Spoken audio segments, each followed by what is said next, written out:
Hello friends, health insurance आइए .com की तरफ से मैं सुमित भंडारी आपका स्वागत करता हूं। बहुत बहुत शुक्रिया इस वीडियो को देखने के लिए। आज हमारा टॉपिक है health insurance and cancer.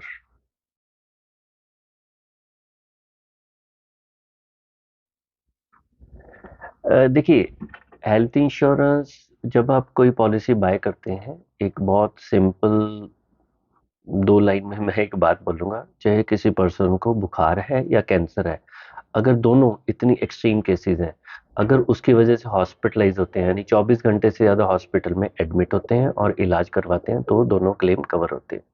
Right. तो शुरुआत करते हैं।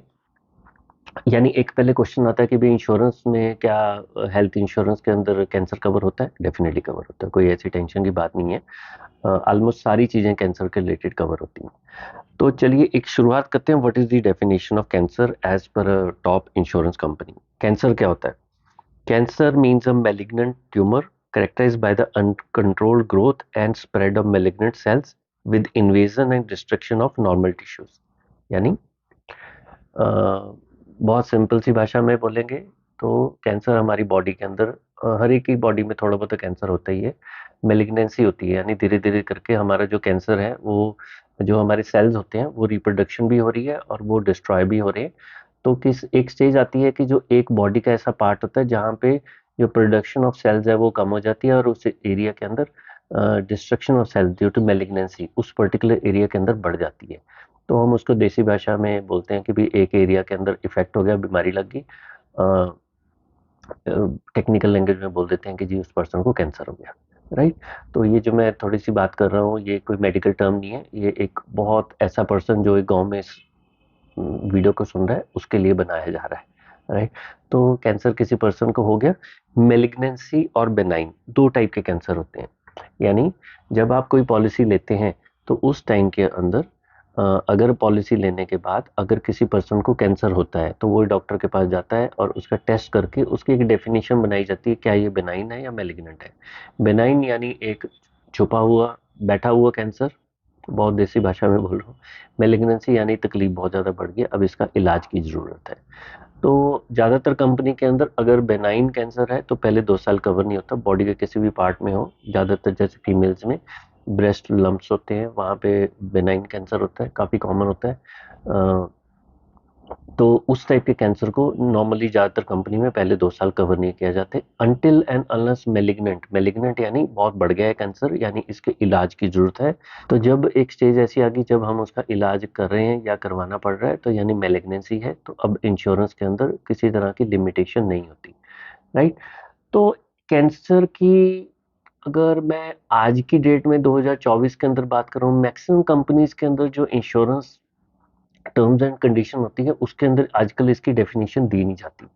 आज से 7-8 साल पहले, 10 साल पहले कैंसर की स्टेजेस लिखी जाती थी। बॉर्डर लाइन कैंसर है, इन सिटू है, या बिल्कुल प्री मेलिग्नेंट है, I mean malignant border line से ज़्यादा क्रॉस कर चुका है, सर्टिफाइड है। तो अलग अलग डिग्रीज ऑफ कैंसर होती थी, उसके अकॉर्डिंग एक इंश्योरेंस की जो पॉलिसी होती थी उसके अंदर डेफिनेशन दी जाती थी। राइट। तो ये आज की डेट में अनफॉर्चुनेटली मैक्सिमम कंपनीज के अंदर कैंसर की डेफिनेशन इतनी क्लियरली लिखी नहीं होती या लिखी ही नहीं होती। राइट। तो अगर अब हम लोग क्या कर सकते हैं, हमें किस चीज़ की चिंता करनी है? पहली बात, जब हम पॉलिसी बाय कर रहे हैं तो अपनी तरफ से, अगर फैमिली में किसी को कोई क्रिटिकल इलनेस इस टाइप की हुई है, हमारी बिल्कुल ब्लड रिलेशन में मतलब भाई बहन, माँ बाप, बच्चा, अगर इस टाइप के ब्लड रिलेशन में किसी को कैंसर हो तो कोशिश करिए जब पॉलिसी बाय कर रहे थे कंपनी को बताएं, चाहे पूछे या ना पूछे। क्योंकि कई बार क्या होता है कि किसी फैमिली में ये ट्रेट होते हैं। राइट। यानी हेरिडिटरी इशू होता है नहीं है, गॉड नोज, क्योंकि मेडिकल साइंस की बात है, बट स्टिल जब बिल्कुल हमारे घर के अंदर किसी को ऑलरेडी तकलीफ है तो पॉलिसी लेते हुए इस चीज़ को बाय करें। दूसरा, एक पार्ट ये होता है कि जब हम पॉलिसी बाय कर रहे होते हैं तो कई बार किसी पर्सन इस चीज के अंदर ज्यादा चिंता कर सकता है कि भाई मेरी पॉलिसी में कैंसर कवर होगा नहीं होगा। देखो, कैंसर अगर किसी पर्सन को हो जाता है तो होगा क्या? पहली बात, या तो पॉलिसी में कवर होगा या नहीं होगा। दूसरा, अगर किसी को कैंसर डिटेक्ट हो गया तो उसके बाद जिंदगी में वो कभी भी एक उसके बाद ना सम एश्योर्ड बाय कर सकता है। यानी सपोज करो उसकी 10 लाख की पॉलिसी थी, 10 लाख का क्लेम आया कैंसर का, उसको मिल गया। क्या वो उसके बाद उसको पता लग गया कि भी ये कैंसर में या किसी भी प्रॉब्लम के अंदर हेल्थ इंश्योरेंस तो बड़ी काम की चीज है, और वो चाहता है मैं अपना कवर बढ़ा लूं? सॉरी, बस वो 10 लाख भी आपको अपनी जिंदगी निकालनी पड़ेगी। अब आप अपना कवर नहीं बढ़ा सकते, ना कवर बढ़ा सकते हो, यानी 10 से 25 लाख 50 लाख नहीं कर सकते, ना उस किसी भी कंपनी में नई पॉलिसी बाय कर सकते हो। तीसरा, अगर ऐसी कंडीशन किसी को डिटेक्ट हो गई है तो आप उसी पॉलिसी में हमेशा के लिए फिक्स हो जाओगे, क्योंकि ना किसी कंपनी के अंदर पोर्टेबिलिटी अलाउड होगी इसके अंदर। तो ना फ्रेश पॉलिसी बाय कर सकते हो, ना पोर्टेबिलिटी अलाउड होगी, और ना ही किसी केस के अंदर आप एक नई पॉलिसी बाय कर सकते हो या सम एश्योर्ड बढ़ा सकते हो। राइट। तो हमने एक जो डेफिनेशन की बात होती है, देखो आज की डेट में क्या होता है कि जो इंडिया के अंदर ग्रोथ के नाम के ऊपर, मेडिकल एडवांसमेंट के नाम के ऊपर जो कमर्शियल ट्रांजेक्शन हो रही हैं हॉस्पिटल के अंदर, हॉस्पिटल में कमर्शियल ट्रांजेक्शन होते, एक टाइम होता था डॉक्टर को डॉक्टर साहब बोलते थे, आजकल बहुत कम लोग हैं जो इस टाइटल के मतलब हम किसी को रियली प्यार से इज्जत से किसी को डॉक्टर बोलते हैं, और मैक्सिमम कॉर्पोरेट हॉस्पिटल में भी तो बहुत बुरी हालत है। राइट। तो अब हमें नहीं मालूम कि भी आने वाले टाइम में मेरी पॉलिसी में कैंसर कवर होगा या नहीं होगा। मुझे क्या करना है, मुझे आज जब मैं हेल्दी हूं तब एक पॉलिसी बाय कर लेना। राइट।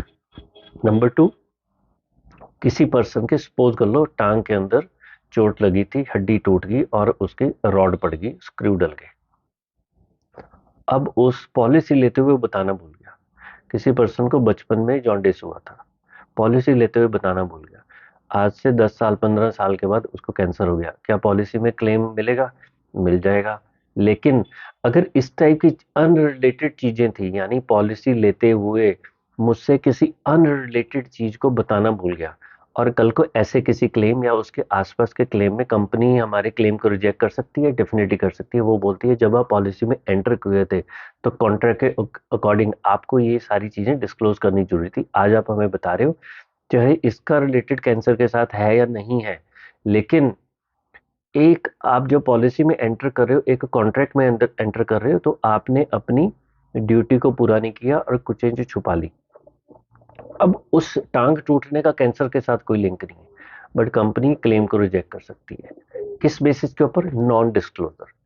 ये मैं इसलिए बोल रहा हूँ क्योंकि देखो कैंसर के क्लेम बहुत ज्यादा नहीं आते। हमने बहुत सारे केसेस ऐसे देखे हैं कि जिसके अंदर अनरिलेटेड प्रॉब्लम थी, कि जैसे अभी ताजा ताजा हमारे पास एक केस आया हुआ है। कोई हमारे क्लाइंट ही हैं जिनकी हमने पॉलिसी की, उनके अंकल है, तो उन्होंने पॉलिसी की थी, यूनाइटेड इंडिया में पॉलिसी चल रही थी, और दूसरी कंपनी के अंदर उन्होंने 2019 में पोर्टेबिलिटी कर ली, और लास्ट ईयर सितंबर में उनकी वाइफ का क्लेम आया, क्लेम मिल गया।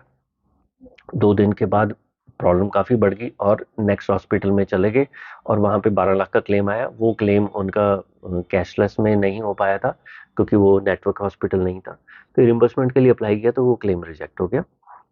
रीज़न, अब देखो उसी पर्सन का 6 और 8 तारीख का जो क्लेम था वो मिल गया था, और जो बाद में रिम्बर्समेंट का क्लेम था उसके अंदर कंपनी ने ये पाया कि जब आपने पोर्टेबिलिटी की थी तो आपकी वाइफ थायराइड मेडिसिन ले रही थी, आप उसकी डिक्लेरेशन क्यों नहीं दी?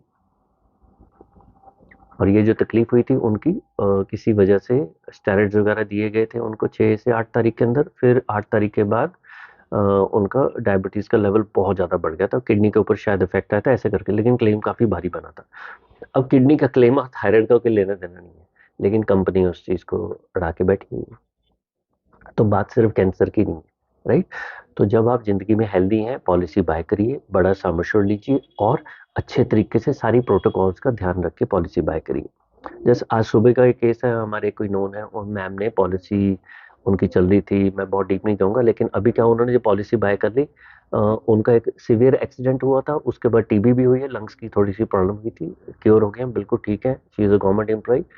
लेकिन जब उन्होंने अब हमें कांटेक्ट किया कि मेरी पॉलिसी है, इसको रिव्यू कर दीजिए, तो क्या ये ठीक हुआ है, तो मैंने उनसे पूछा कंपनी ने क्या मेडिकल करवाया था?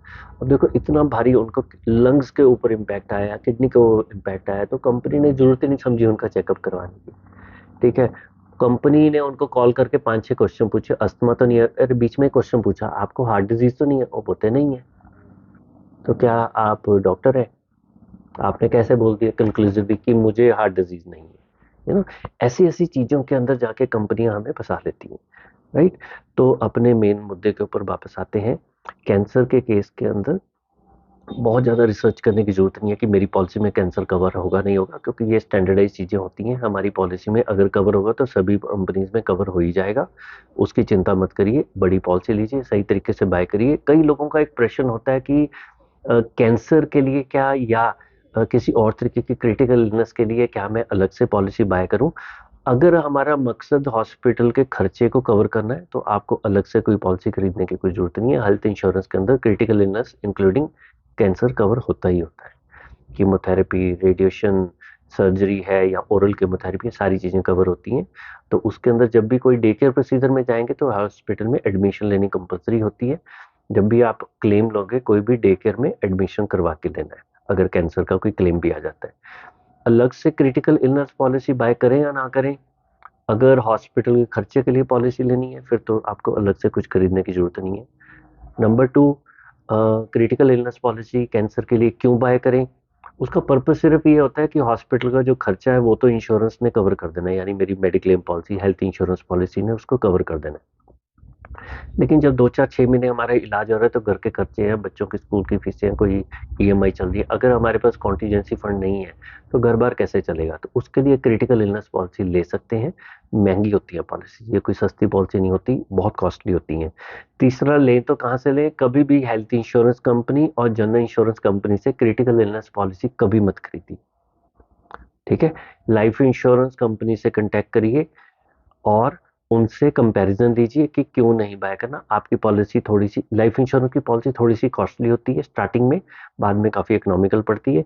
बट हेल्थ इंश्योरेंस कंपनी या जनरल इंश्योरेंस कंपनी से क्रिटिकल इलनेस पॉलिसी लोगे, चीखें निकल जाएंगी, आपको एक टाइम के बाद पॉलिसी बंद ही करानी पड़ेगी, आप चला नहीं पाओगे, राइट? तो बहुत सिंपल भाषा में क्या कहें कि इंश्योरेंस के अंदर बहुत ज़्यादा चिंता मत करो कि इंश्योरेंस में कैंसर कवर होगा नहीं होगा। सही तरीके से पॉलिसी बाय करेंगे, मेडिकल चेकअप बाय करें। और अभी मेडिकल चेकअप से याद है, अभी 31 को हमारे एक क्लाइंट है, उनकी पॉलिसी अप्लाई की गई थी। तो काफ़ी उन्होंने कंपनी के अंदर बातचीत की, हमारा मेडिकल करवाओ, करते करते कंपनी ने फिर जरूरत से ज़्यादा मेडिकल करवा ले और एक टेस्ट करवाया जो कैंसर का होता है। कैंसर के टेस्ट के अंदर प्री इंश्योरेंस मेडिकल चेकअप में कैंसर का टेस्ट करवाया गया और वो टेस्ट उनका पॉजिटिव है। कोई पर्सन को हेल्थ इशू वगैरह कुछ नहीं है। कंपनी ने टेस्ट कराया, रीडिंग थोड़ी ज़्यादा आई थी, कंपनी ने पॉलिसी देने से साफ मना कर दिया। आज एटलीस्ट ठीक है, पॉलिसी नहीं मिली, बहुत दुख है, लेकिन एटलीस्ट ये तो क्लैरिटी है ना कि कल को अर्ली कोई क्लेम आ जाता तो उसमें डिस्प्यूट ना होता, राइट? एक और हमारा केस था लास्ट ईयर है, एक कोई क्लाइंट है, उन्होंने पॉलिसी अप्लाई की थी तो उस टाइम पे उनको प्रोस्टेट की दिक्कत थी।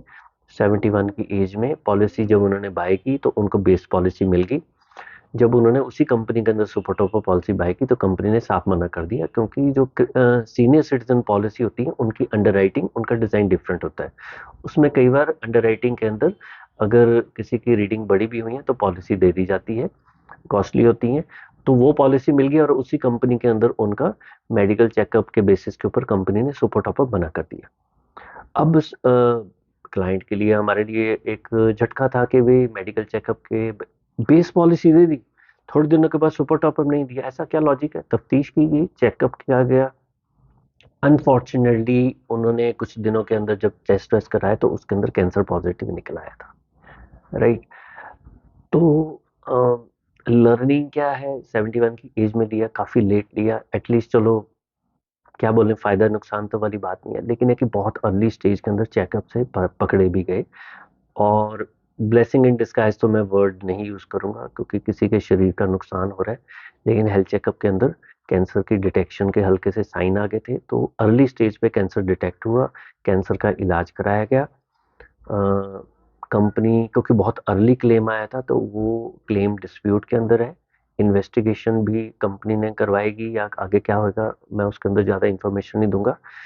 लेकिन जो सर्जरी हुई, सर्जरी के बाद जो चेकअप किया गया उसमें पता लगा कि वो कंट्रोल्ड है, अब उनके कैंसर के बढ़ने की चांसेस नहीं है, राइट?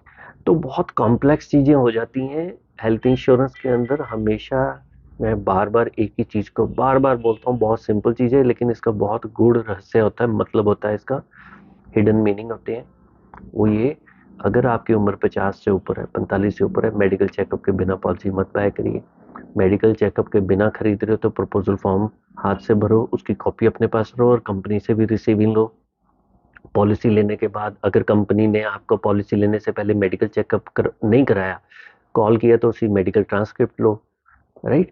बहुत सारे फैक्टर होते हैं, मतलब ये तो सिर्फ पॉलिसी बाइंग प्रोसेस में इतनी मेहनत लगती है कि मैं आपको बता नहीं सकता। और मैं साफ स्पष्ट लफ्जों में बोलता हूँ कि अ, कभी भी जिंदगी में पैसा पड़ा है हाथ में, पैसे पड़े हैं, हेल्दी हैं, पॉलिसी खरीद लो, ज्यादा कभी भी लेट मत करो। राइट? कितनी पॉलिसी लेनी है, बड़ी से बड़ी पॉलिसी खरीद लो। राइट? अपना नीड बेस्ड एनालिसिस खुद करो। कैसे करना, हमारे इस वीडियो के लिंक के अंदर, डिस्क्रिप्शन के अंदर बहुत सारे वीडियो हमारे लिस्ट डाउन किए हुए हैं, 100 से ऊपर वीडियोस हैं। आराम से उनको देखिए। राइट? उनको आप देख के आप अपना नीड बेस्ड एनालिसिस खुद भी कर सकते हैं। आपके पास टाइम नहीं है तो आप नीड बेस्ड एनालिसिस किसी और से करवा लीजिए, हमसे करवा सकते हैं। जरूरी नहीं है कि आपने हमसे करवाना है, किसी को भी पकड़ लो जिसको इस काम की अनबायस, जिसको नॉलेज हो, अनबायस तरीके से आपको एडवाइस कर सके। राइट? और सही तरीके से पॉलिसी बाय करो, बड़ी बाय करो और जल्दी से जल्दी बाय कर लो। राइट? चलिए जी, आपने इस वीडियो को देखने के लिए टाइम निकाला, बहुत बहुत शुक्रिया। अगर ये वीडियो आपको अच्छा लगा, इसके अंदर आपको लगता है हल्की सी भी इम्पोर्टेंस है, तो आप इसको लाइक करिए, शेयर करिए, कुछ फ्रेंड्स के साथ शेयर कर सकते हैं। मेन मैसेज यही है कि भी आप अपनी सेहत का ध्यान रखें, और जब लाइफ में हेल्दी हैं तभी जल्दी से बड़ी पॉलिसी बाय कर लीजिए, जहाँ मर्जी से खरीदो, खरीद लो। राइट? चलिए, इस वीडियो को देखने के लिए आपने टाइम निकाला, बहुत बहुत शुक्रिया। जय जय श्री राधे।